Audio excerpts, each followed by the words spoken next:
Welcome to The Truth About Compassion Fatigue for Lawyers, Managing Empathetic Overwhelm. I'm dealing with that myself right now, so I'll be watching this program later.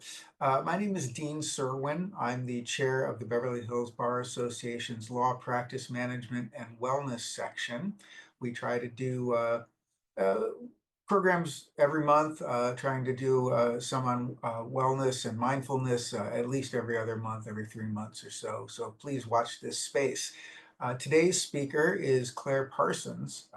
I'm going to introduce Claire in a moment, but first, a little bit of housekeeping. This is a webinar. We got about 100 of us in here. Probably more will be joining. It's clicking up as I speak. This is a webinar. That means that there's no direct interaction between you and the speaker, but there is a Q&A button. So you can use that Q&A button to post questions. Now, let me answer some of the questions that commonly come up that are more procedural. Yes, there are materials, there are links that will be posted in that Q&A or in the chat that will be available for all of you to see. You won't be able to post in the chat, though. You can post in the Q&A if you do have a question. If your question is, where are the materials? How do I get my credit for this? Things like that. Check the chat first. There will be someone monitoring the Q&A. Program materials just went up in the chat. There will be someone monitoring the Q&A, and Claire will be answering questions maybe during the process, probably at the end as well. This will be at least an hour long so that we all get the credit. The lovely part of this is one of the presentations for the BHBA on demand program that we have here for your MCLE needs, my MCLE needs as well. Last time I did my compliance, it took literally about a minute and a half. I logged into the BHBA Plus platform and everything was right there in my locker. I did a couple of clicks and bam, it went off to the bar. It was really lovely. You can go and look at BHBA on demand. It's effectively MCLE YouTube from the Beverly Hills Bar. We have dynamic, exciting, really exciting, some of these are very exciting programs that are on contemporary issues. If there's a big case, we get a program up usually within a week about it. Plus things like this, other practice things, litigation, there's at least one a day that are live, and you can watch them all on BHBA Plus at your leisure. So thank you, and please take advantage of that. So Claire E. Parsons is a seasoned attorney with 15 years of experience specializing in litigation, school law, municipal law, and employment law in Kentucky and Ohio. She has successfully handled civil rights and tort litigation, served as general counsel for school districts, and contributed as the general editor of a LexisNexis legal treatise on employment contracts. Beyond her legal practice, Claire is a dedicated mentor, advocate for attorney well-being, why we're all here, and a recognized leader in both the legal community and professional organizations. Looking forward to this program. Thank you for being here, Claire. Take it away, and I will go off camera. Thank you, Dean, and thanks everyone for being here today. I want to talk today about compassion fatigue and what I'm actually going to do. I use the term compassion fatigue for the title of this session, but I actually am going to talk to you about how I think the better term for the phenomenon we know as and probably have experienced as compassion fatigue is actually more appropriately characterized as empathic overwhelm most of the time. And I think this is a very timely thing that I know lots of us are probably dealing with.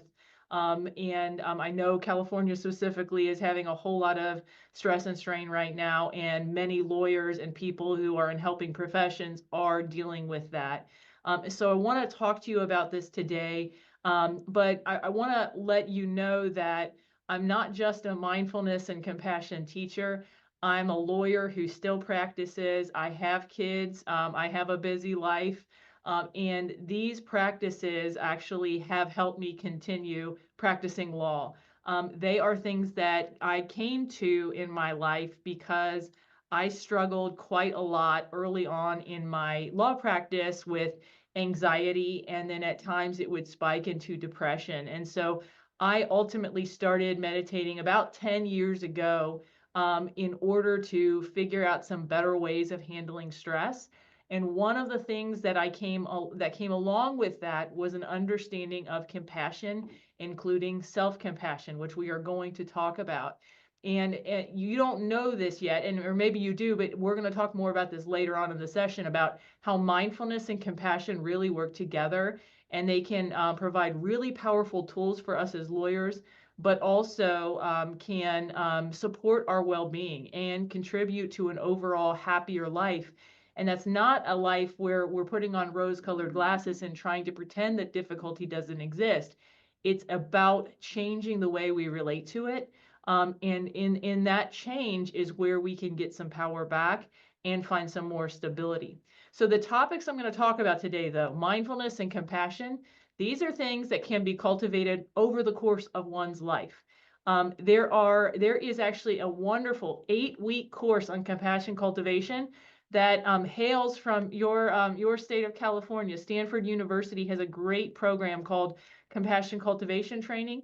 There's another one called Mindful Self-Compassion.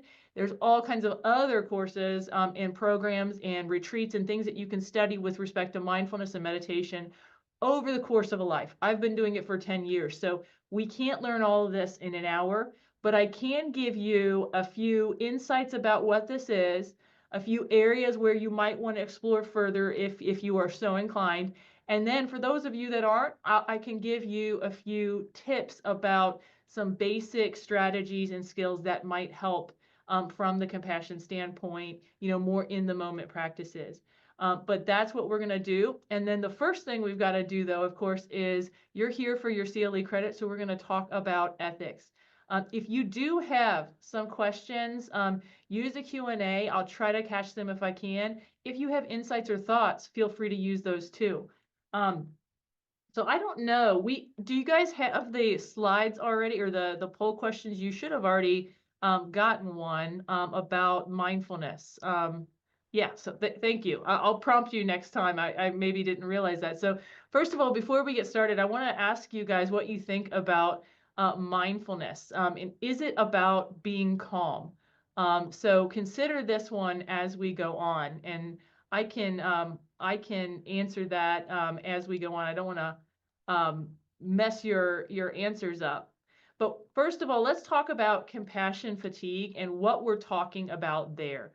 So compassion fatigue, most of us, this is what many people come to describe as compassion fatigue. And really, when you look at these symptoms, it's something that is like overwhelm and exhaustion, shows up as cynicism, feeling demoralized.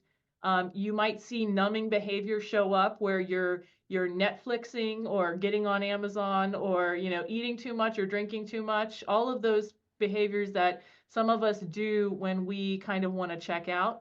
We may have loss of productivity or efficacy or just feeling checked out. And we may have also dark moods, low moods, or loss of energy.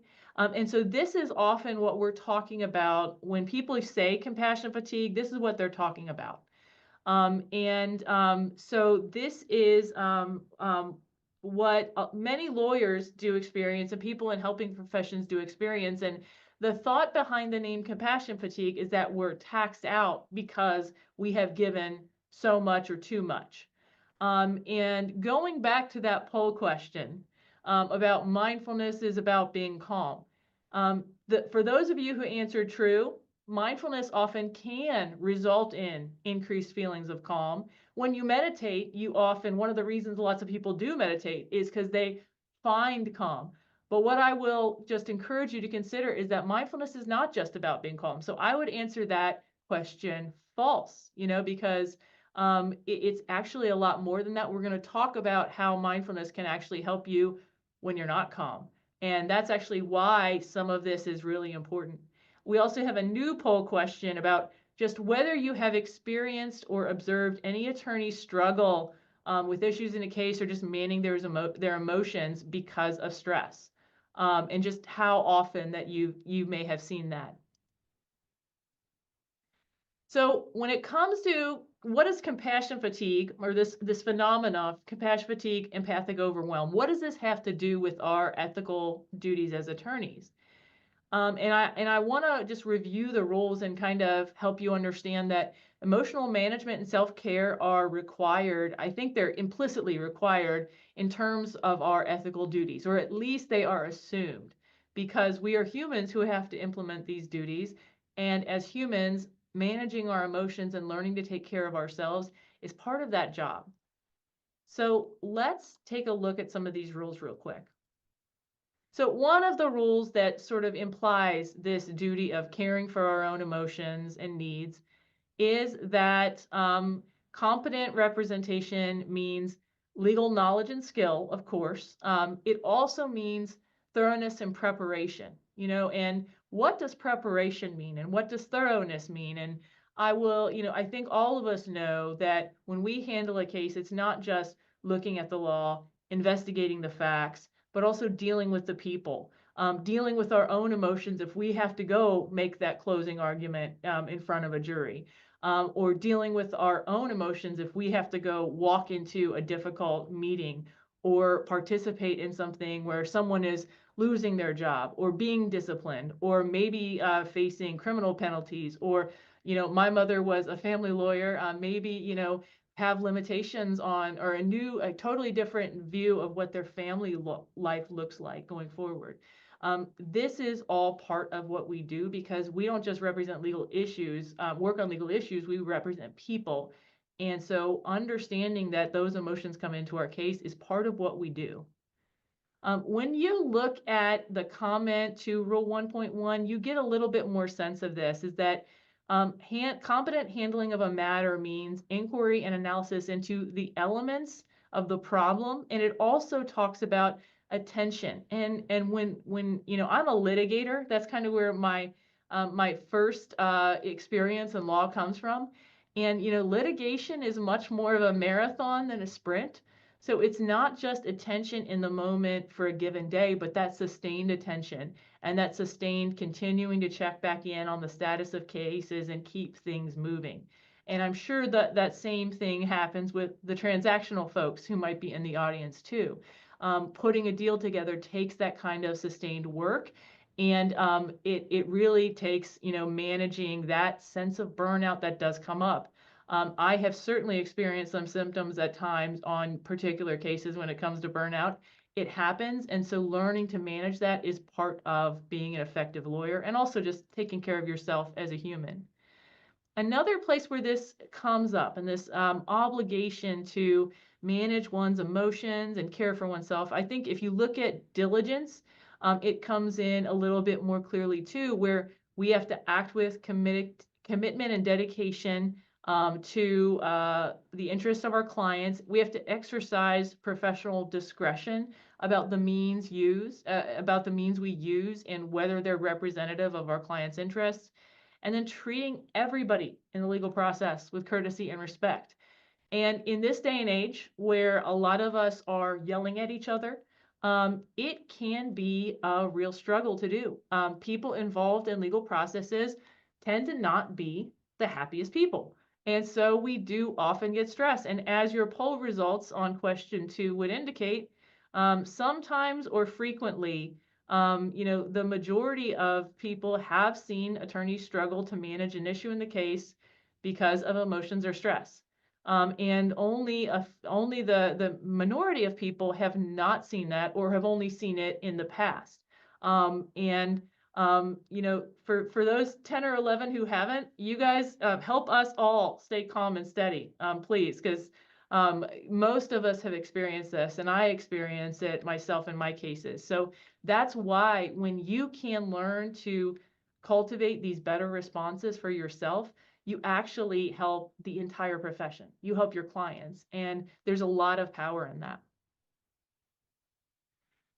When you look at the comment to Rule 1.3, I point out procrastination here, and this kind of comment that talks about procrastination, because I do know that one of the biggest concerns one of the issues I faced as a young lawyer was procrastination. And I know it's a common problem for many professionals, just from a time management standpoint. And I think there's a common idea in our brains that procrastination is often caused by laziness or just not being very good at time management. And sometimes that's true. Sometimes we can learn better strategies and approaches for handling things. But I will say that anxiety, or sometimes, not wanting to face something in a case, that can come up. And when you get that burnout on a case and that frustration with continuing to deal with it, and that overwhelm, procrastination can become a lot more likely, and it creates problems in itself. And so I point out this one just to kind of highlight that, and maybe express some solidarity for any of those of you who have experienced procrastination over the years. This is not to point fingers, but just as a reminder that it is important to address because it can lead to practical consequences for us in our cases. And then when we look at all the rules relating to relationships and our behavior in court, it comes through even clearer. Our job as lawyers is not just to win, it matters how we treat people in the process. And so, why we're here today is to talk about how we can treat ourselves better, and and learn some better skills for managing what we have to do as a lawyer.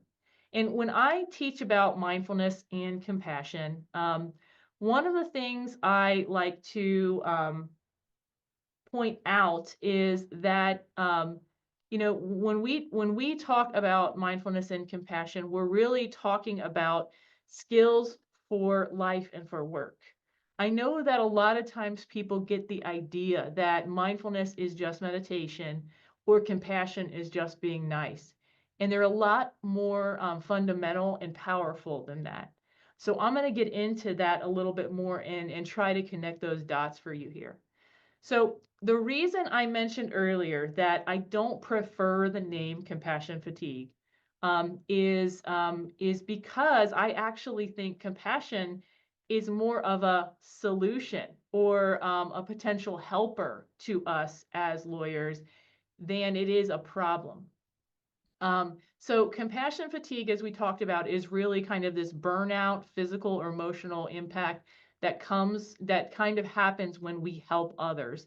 And often it can happen when we are helping people through stressful or sometimes even traumatic experiences, which lawyers do occasionally have to work with, especially, especially some who may do family or criminal law, or personal injury where there are massive injuries. I mean, those kind of things are real, and they are real for lawyers, and you don't have to actually see an incident to have that experience.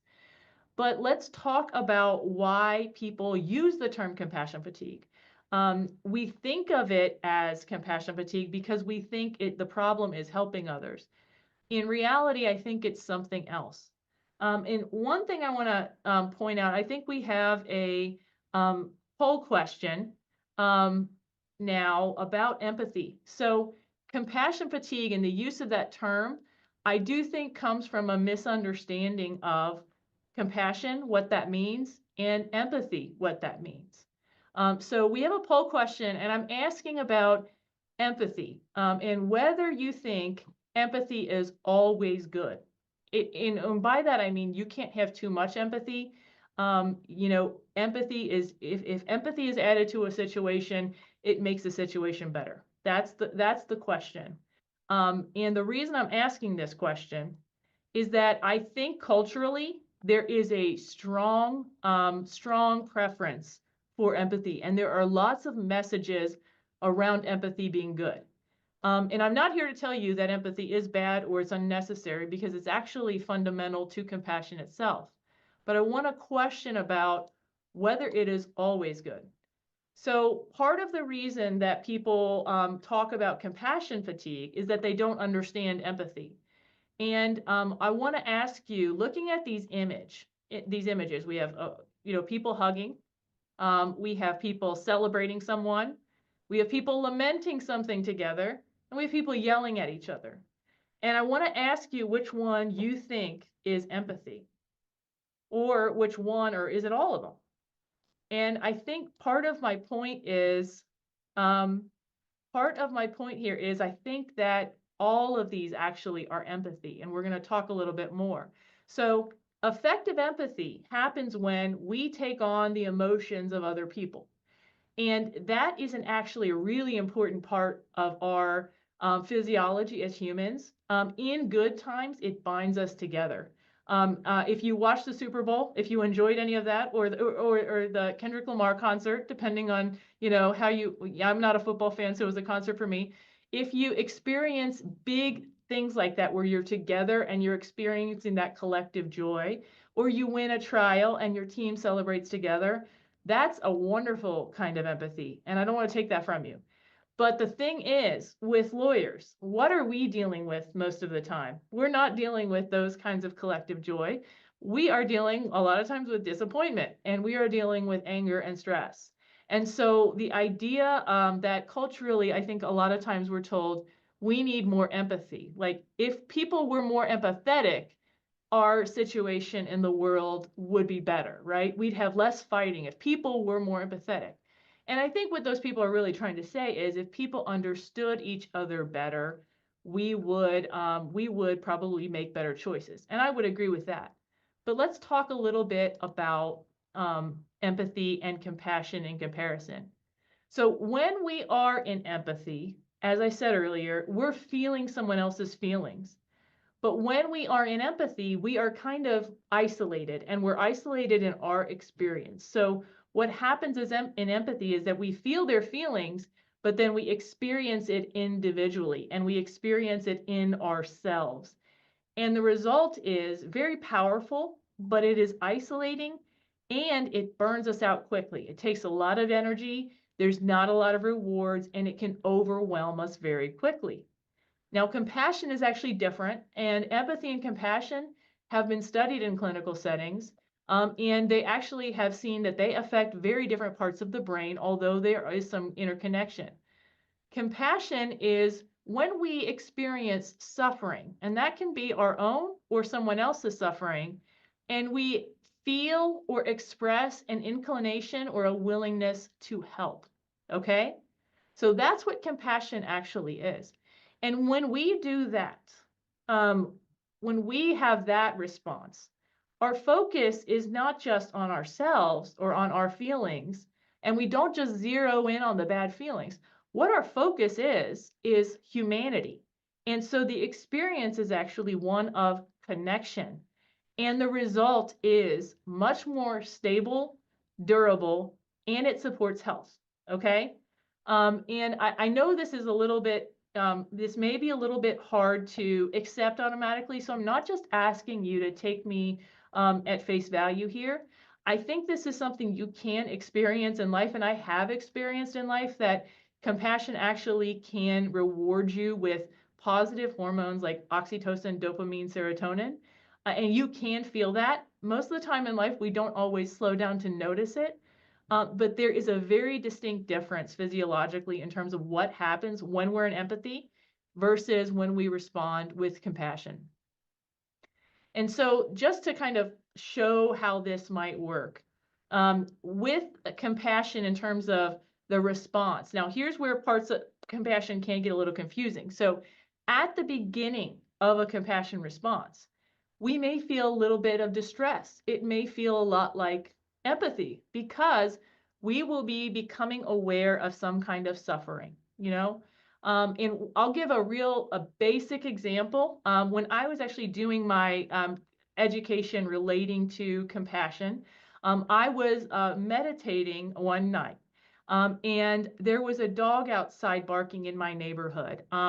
And he was barking, and I could just hear that he was upset. It didn't go on for a protracted period of time, but it was long enough in the meditation where I could hear the dog barking, and I was like upset for the little dog. I'm a dog person. And ultimately, and I could just watch over the course of 1, 2 minutes or however long the dog was outside barking, and you could hear the upset in the dog's bark. You know, when you have dogs, you hear these things. And I started to notice my concern. I noticed that I wanted the owner to come and let the dog in. And then I even started to think about, well, what can I do? Do I need to go outside and help the dog get in? And so there was that belief that I could change things and make a difference. And then at the end of it, I noticed that, for the rest of my set, I felt very calm and relaxed. By the way, the dog did make it in the house. The dog is safe and well. So don't worry about the dog. But what I'm saying is this is kind of just, it gave me a great example to sort of watch this in practice. And this happens to us in real life if you slow down and notice it. You don't always have to break it down in these little steps, and you don't necessarily have to practice it this way. But these are the steps of compassion that have been shown to occur in the body, in the brain, when we have that experience in clinical settings. And so empathy is part of this, but it's not the entire experience. So ultimately, what we do with compassion is kind of go beyond empathy and reach more towards our connection and our humanity.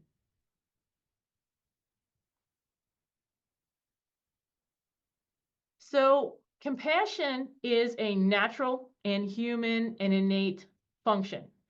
So is mindfulness. Both of them are ingrained in us unless we have some kind of condition or potentially some kind of impact on our brain that may affect that. But these are natural functions. But they are also things that we can train up and that we can practice and make stronger. So one of the analogies, I have a book, and I'll talk about that at the end a little bit, but in my book where I teach about mindfulness and compassion, I have an analogy where I talk about mindfulness and compassion being similar to cooking. Okay. So, if you think about a peanut butter and jelly sandwich, which I will never criticize, I think it's one of the best culinary inventions in the world. I still partake in them all the time. Um, it's a very simple thing, and most of us, even as kids, we knew how to make a peanut butter and jelly sandwich or something similar to that, right? But if you practice your cooking skills and you move beyond that, you can eventually learn to make really much more elaborate, arguably healthier, more satisfying meals. And I have cooked my whole life, and now I have a lot of skills with cooking that I didn't have when I started out with peanut butter and jelly sandwiches. So what you've got now, you've got a great, wonderful start with mindfulness and compassion. It's in your heart, it's in your brain, you're wired for this. But with some practice and with some specific attention, you actually can train these things up. And so, because we don't have an 8 week span of time to talk about these things, and we don't have years and years, what I wanted to zero in on today is what are the 3 areas that we could talk about in an hour window where I could give you an introduction to things that help for lawyers and that can make a difference in terms of specific tangible practices in your life. These are things you can study for years or the rest of your life, but these are kind of the areas I would start with. And the places where I would start, if you want to think about cultivating more compassion and supporting your life and your law practice, are mindfulness, specifically building stability in your mind and equanimity. And then thinking about the zone of tolerance and specifically your zone of tolerance, moderating and modulating that to help yourself so that you can support others better. And then the final one is common humanity. And that's something that really leans into that connection aspect that is really important when it comes to compassion. Okay, so I don't know if we are, yeah, we have our next slide up now. So mindfulness, we're going to talk about that. And the poll question is, mindfulness helps you manage emotions because it trains you to clear out your mind of troubling thoughts. Okay, so let's talk about mindfulness. This is actually an analogy I use in my book too. In this case, I've got fun slides with really professional graphics that I made on Canva myself to illustrate it. So mindfulness is this cave number 1, okay? Mindfulness is the capacity to be non-judgmentally aware of what is occurring in your life right now. Okay, that's really it. It's more of a capacity for awareness without reacting to or judging it. Now, what I've talked about though is mindfulness plus compassion, right? It's really difficult to separate mindfulness and compassion. They do work together. But when you have that clear awareness and you also have compassion, which is the ability to respond to suffering with a willingness to help, um, that changes your experience drastically. And it can, this is a rough graphic to sort of illustrate a point, but it can sort of be like redecorating your inner living conditions, right? It does add a little bit of softness and a little bit of comfort to getting through life. Not necessarily that it takes all the bad stuff away, but it also makes us resist the bad stuff a little bit less and remember to respond with kindness a little bit more. And I think anybody who's been through a difficult situation probably has experienced the fact that somebody being kind to us or helping us or just being there, it actually does make things a lot better, even if it doesn't fix it. Okay, so we got the results back. So mindfulness helps you manage emotions because it trains you to clear your minds of troubling thoughts. I'm gonna actually go with false on that one too, but for the people who said true, I can understand why you did that, because one of the things that does happen with mindfulness practice, whether through meditation or other practices like yoga, one of the things that often happens is that your mind does kind of calm down in terms of thought generation. You do start to become a little bit more aware of the quality of the thoughts, including the negative ones. You develop some skills for managing the thoughts, and that's kind of what we're going to talk about next. So, mindfulness is actually something where we learn to be more present in our life, and so the impact of thoughts is shifted. It doesn't mean we're always pushing those thoughts away or we never have them. It's more about generating better skills for responding to and managing the thoughts. So let's talk about the elements of mindfulness. So the elements of mindfulness really are non-judgment. So things arise and we don't react to them. And that's sort of where equanimity comes in, where we remain steady and stable even in the face of change or difficulty. And then the other aspect of mindfulness is the non-doing. So part of that as lawyers is, those regular breaks and pauses. And so that's a really important thing. Learning to pause and greet our life and be with our life as it is, instead of immediately doing something about it, which would, generally sometimes be reactionary and is not always productive. And then there's another thing about mindfulness that's really interesting, in that if you do meditate, if you ever get to that point, you will notice that you have some capacity to shift your attention. So a lot of mindfulness is learning to be with things, but some of mindfulness is also learning what you don't have to be with and developing greater skill about shifting your attention to something else, sometimes to support yourself, or sometimes because it's more productive. And so we're going to talk about a few quick strategies that you can use, and that ultimately might serve as a launching pad for more study and practice if you so choose. So let's talk about some really basic things that could kind of start with mindfulness. So consistent meditation practice is probably the best way of doing this, or a consistent yoga practice might be another way.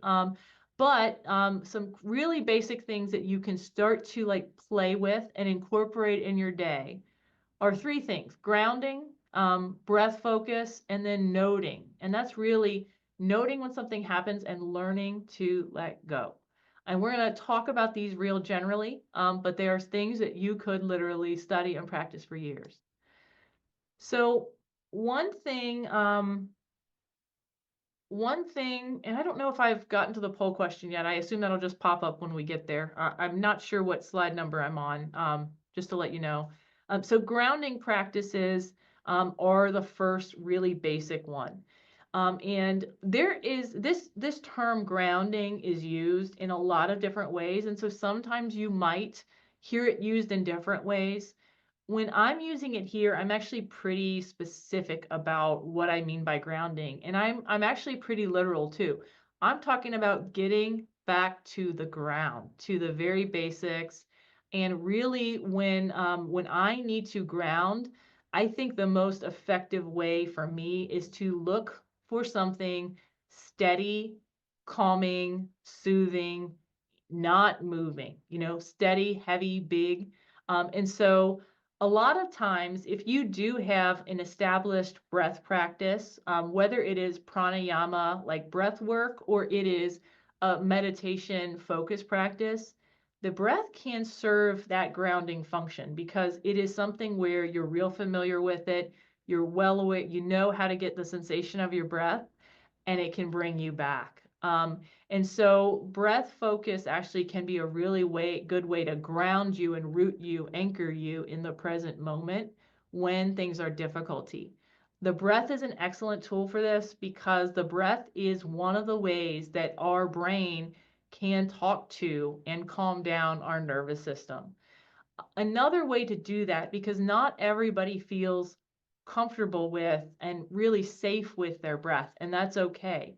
But another way to do this, to ground, is simply to feel the sensations of one's weight.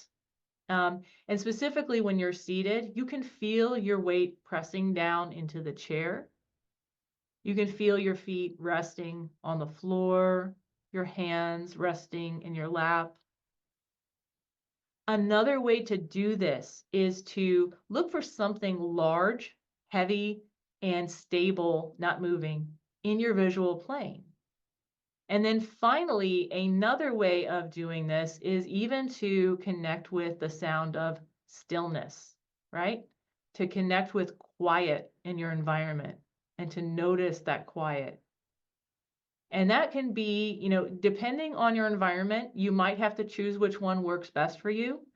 But to do that for a moment, what it does is, one, it can disrupt the flow of thoughts that sometimes increase our anxiety.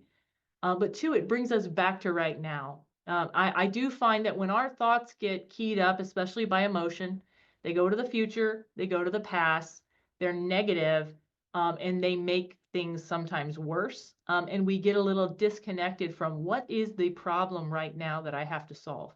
Is there a problem right now I have to solve? And you find sometimes that there actually isn't one, or it's not necessarily as big as your mind is making it out to be. So that's a quick grounding practice.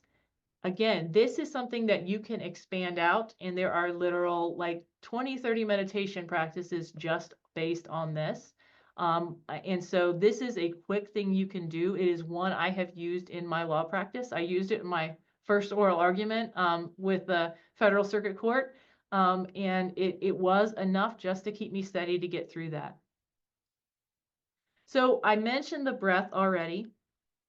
And we do have another poll question here. How often am I aware of where my attention goes? Like, if I kind of space out, if I kind of lose myself in something, and this is not even a judgment call about losing yourself. Sometimes it's excellent to lose yourself, and not be so self-conscious all the time. But how often are you aware when that occurs? Now, one way you can bring yourself back to that awareness is by finding your breath. And as I mentioned, it's a wonderful tool because our breath, when we, especially when we exhale, that is equivalent to pushing on the brake pedal on your car. It slows things down. It's a signal to the body that you've got enough oxygen, things are okay, let's slow down. If you want to calm the body down, the breath is a wonderful way to do it. And so I want to go over just taking a real deep breath real quick and what that actually means. I know that, people tell us to take a deep breath when we're stressed out, but they don't always teach us how to do it. And so one thing to consider and is just, where are you noting the breath? First of all, you can bring attention to your nose, your sinuses. You can bring attention to your chest or your belly. And you might want to kind of check here. Are you feeling like the cool air coming in and the warm air going out more? Are you feeling that sensation in the air flowing in your throat or sinuses? Are you feeling the motion of your lungs rising and falling? Or are you feeling it most in your belly, as your diaphragm kind of pushes in and out. I am a belly person personally, but just for now, go with whatever feels the strongest to you. And then I encourage you to take a deep, full breath all the way in, hold it for just a moment, and then let it go all the way out. So a real deep breath takes around 5 to 10 seconds. And that means if you take 5 or 10 deep breaths, that's 1 or 2 minutes. And if you can do that, if you even have that much time, that's enough time to catch yourself and to slow yourself down. Um, and so connecting to those physical sensations of the breath, if that's accessible to you, that is one really excellent tool that you can use in law practice, in your workouts, to get a hold of your breath in a lot of situations, and it can bring you back. And if you can do 5 or 10 deep breaths, that's the building blocks of a meditation practice if you want to go on with that. Not that you have to, but it is something where I actually started with a minute of meditation with a timer on my phone, and I over time built that up to 30 minutes. And so it is something where truly a few deep breaths, it can make a difference in the moment, but it's something that you can use later on as well in other contexts. And then the last mindfulness practice is I think it's awesome that so many of you are aware when you're aware of where your mind goes. That's awesome because I was often lost in thought, and I had to really intentionally work to catch myself. But it's wonderful that so many of you are, and then it's actually, frankly, even good that so many of you are aware when a situation prompts you. That's good that you can check in that way, and so that kind of shows you that mindfulness, it's a natural function. It's just something that we can also train up. And then noting is the final mindfulness practice. And what that really means is you note when something happens and then you let something go. And I have the picture here of the fish with the hook because what happens with our experience often is that we get hooked by things. And that's where a lot of thoughts, reactions, and some of our difficulty kind of comes. And I'm not saying that all of this is self-created, but what I am saying is the normal habits of mind kind of operate to sometimes create more difficulty for us. So one of the real basic practices here is, just so if you, for instance, notice that you've got a case or a situation that's difficult for you and it's creating a lot of thoughts about it and fears, you may just notice, oh, I'm thinking, right? And just by noting your thinking, it helps you realize that those are thoughts, and it gives you an opportunity to change what you're doing, right? Or you might notice I'm feeling, right? I'm feeling, and you might even say I'm feeling fear or I'm feeling anxiety. But when you notice that you're thinking or notice that there's a feeling or emotion there, it gives you a little bit of control where you can learn to maybe take care of the fear by talking to a colleague. Or sometimes when I'm afraid about a case, I realize I'm nervous about something. I need to talk to my client about that area of risk and figure out a strategy for managing it. And so I'm not always saying that you have to push these things away, but I am saying when you can note them, and not get so sucked in, that is a game changer from the standpoint of, getting some distance enough from it that you can respond more reasonably to it, instead of getting caught in the thought cycles and getting caught in the anxiety where you're kind of forced to assume that all the thoughts and the feelings are speaking to a truth that you can't escape. And that's not always true. So the practice might be to just note them as thinking, to note the feelings as feelings, or to note, like if an observation happens in your visual plane or you hear something, to note what it is that you're experiencing. And actually, this is an entire meditation practice in and of itself, but it is also something that I know that I do in my normal life, especially when it comes to the thinking and feeling. And sometimes, like what I might have to do when the thoughts are very copious is I might have to write them down or talk it out to kind of get a little more distance from it. So I'm not saying you can always do it by yourself, but this initial noting and recognition, that is a ground level mindfulness strategy that can make a big difference. So let's talk now about window of tolerance quickly. We've got a few more minutes.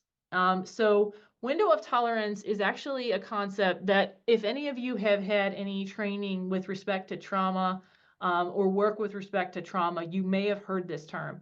And it is actually one that I learned from some of my training in trauma sensitive mindfulness. And not to say that everyone out there has necessarily experienced traumatic experience, though it is very common that many of us have. Um, but it is something that's really applicable, and I think it's something that really makes a lot of sense for lawyers. We're dealing with difficulty and stress in our work, so understanding how to moderate that for ourselves, it just makes sense to think about it. And I know when I got this training on trauma, I just was like, why didn't I learn this? I wish I would have learned this in kindergarten. Now, I do think some of the schools are learning things like zones of regulation for kids, and I think that's great.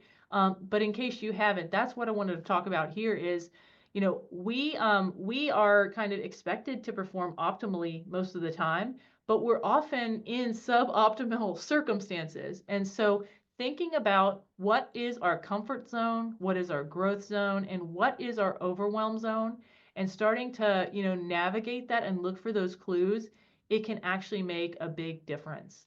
So that's what we're going to talk about here. So one thing to think about is, and we have a new poll question, how often do I check in with myself to determine how I feel or what I might need? Um, And I will tell you that that is one of the most important functions of my meditation practice. I do it at the end of the day, but it is a wonderful time to check in, and it's one of the reasons I appreciate it so much. In case you don't do that, or in case you don't have those gaps of time where you do have some time for reflection, there are ways to do this in the moment. And so when you're looking to see what zone you're in, whether you're hypo aroused, under, stimulated, you're hyper aroused, you're overly stimulated, or whether you're in your safe growth zone, whether you're in the place where you need to be, you want to look at three things. It's just three little steps. Take a moment to pause, and you look around for clues about how you're doing, how you're feeling. What's going on in my thoughts? How fast are my thoughts? What's the quality of my thoughts? What's happening in my mind? How do I feel in my body? A quick scan, and we're going to go through a strategy for learning to do that. What's going on in my environment? What has happened in the last day? And then you kind of gather up all the evidence of this. Well, I'm hungry. I've got a headache. I had a difficult day this morning. My kid was late to school. I had a difficult meeting, and I feel just exhausted, right?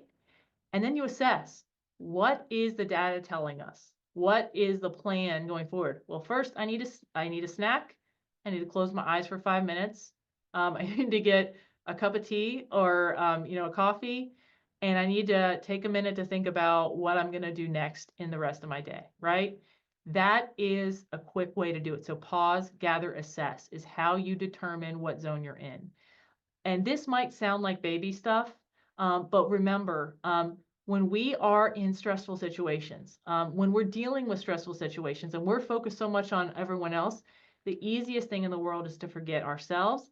And what a lot of us do in stress is regress back a little bit to our earlier times in life. And so remembering some of these fundamental things can actually make a difference. And as your poll responses indicate, it can be a struggle for us to check in to determine what our needs are. So thank you for answering that honestly, everyone. And for the people who do check in a lot, great job. But for those who don't as much, it's something you can learn to do. I definitely have, and it can make a difference in your work. So one quick way of learning to check in with yourself, and one of the, I think, biggest signs for most of us on this is the body. And it's one of the most, I think, overlooked areas for lawyers. because we're in our heads, because we're doing work that often involves computers that takes us out of our bodies, um, it can be a good thing to get back into it. Now, I say this with caution. If you are not used to checking in with your body, it could take a little bit of time for you to feel much and notice much. So don't judge yourself. And if you do have any history of trauma, there can be a little bit of safety factor for you. And if you're working with any professionals, talk to them before you do real extensive body type work. But with this practice, this is really just a real check-in, right? And it's a practice that I've learned to do. So there's an extensive, longer meditation practice called Body Scan that is really kind of wonderful and relaxing, feels good for many people. I find it is especially useful for trying to get to sleep.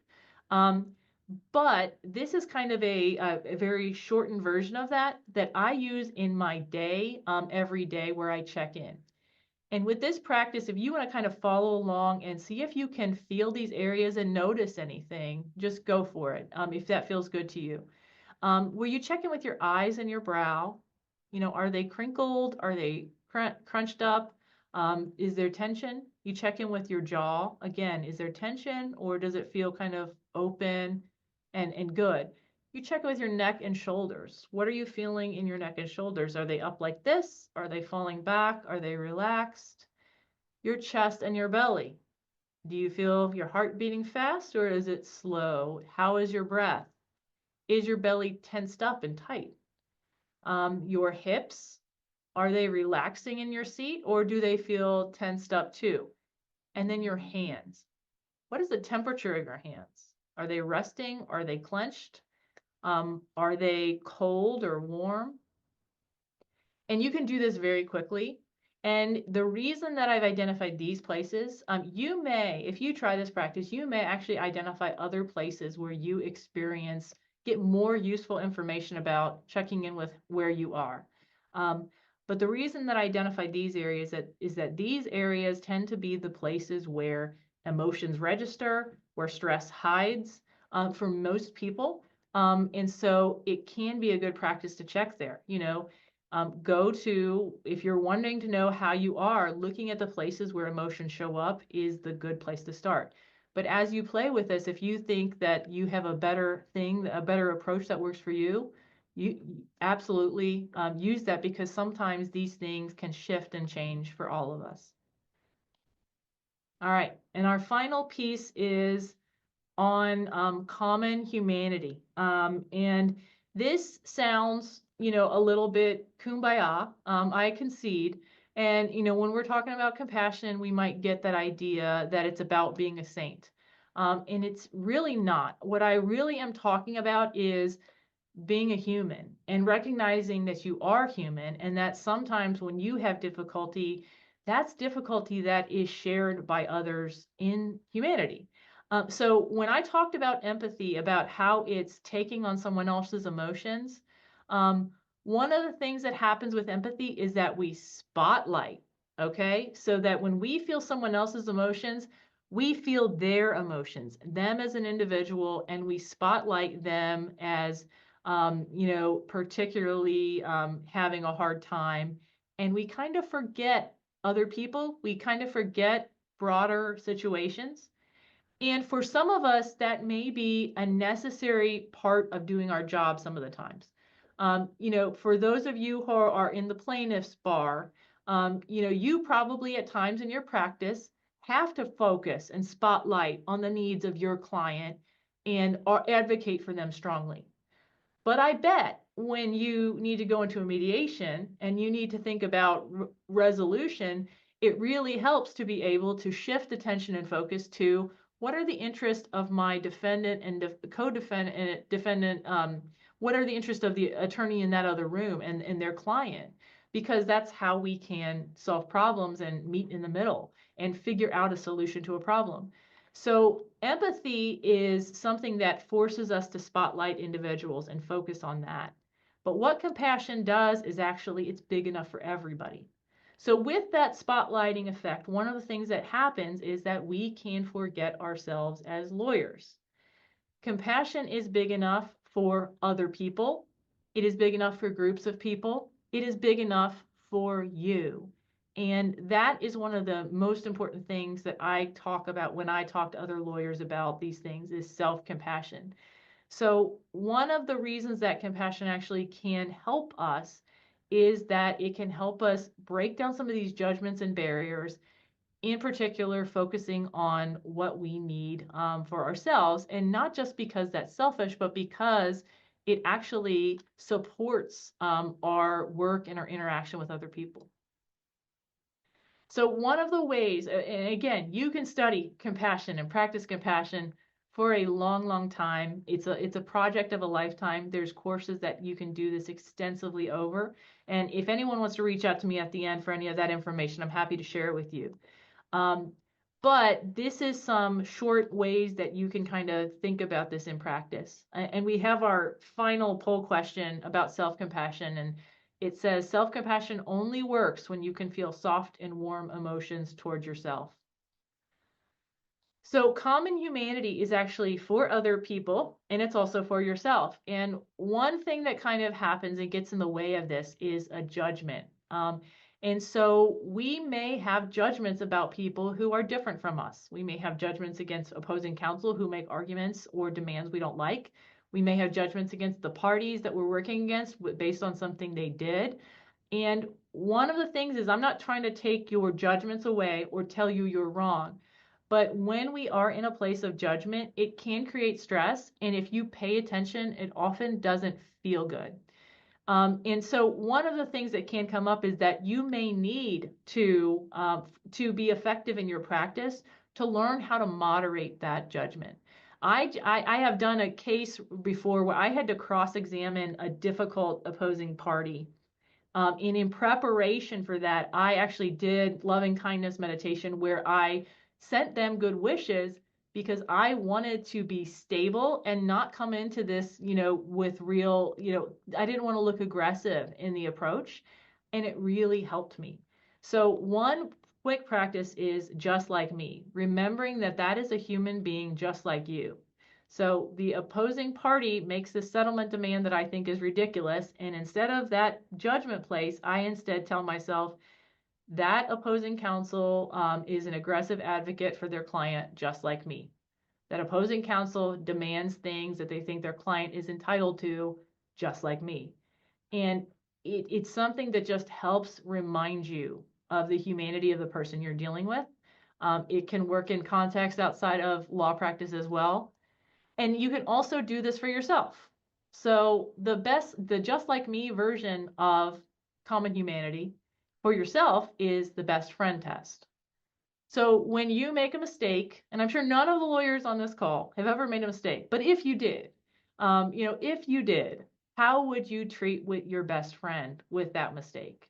How would you talk to your best friend who didn't understand something well enough or didn't write the brief good enough or didn't get the result that, you wanted in the case? How would you talk to them?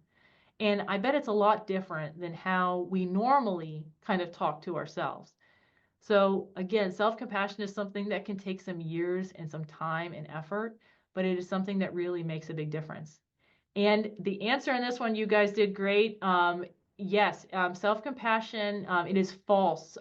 Self-compassion is not just about warm and soft emotions towards oneself, although cultivating that is part of it and can help.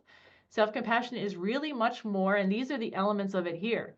It's about noticing that you're having a hard time.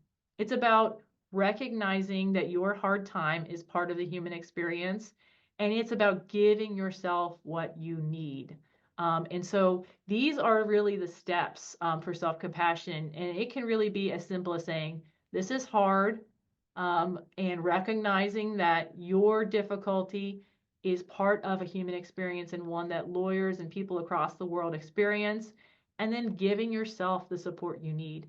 These are the elements of self-compassion as defined by Kristen Neff, and you can study a whole lot more about this. And I've got more about this as well if anyone needs, if they want to reach out. I am about out of time, but if you do want more, if you want to try meditation, I'm in a group called the Mindfulness and Law Society, and we do free virtual sits twice a week. Feel free to join those. If you Google Mindfulness and Law Society virtual sits, you can find it. But if you can't, I've got my email next and you can reach out and find more. I also, if you want to learn more, the book is How to Be a Badass Lawyer, which talks about mindfulness and compassion and how meditation can support that. And I have all kinds of stuff, many of which is free, free downloads and meditations and blog posts on the blog Brilliant Legal Mind. And this week I actually talked about heart-based practices, including compassion. So feel free to check that out and follow. And if you need anything more, find me on LinkedIn, send me a message, or email me at cparsons@Bricker-Graydon. Thanks everyone for being here. I don't think I got any questions, but feel free to reach out if you need anything else. You may be eligible for CLE credit in your state. Visit bhba.org/podcasts for more information.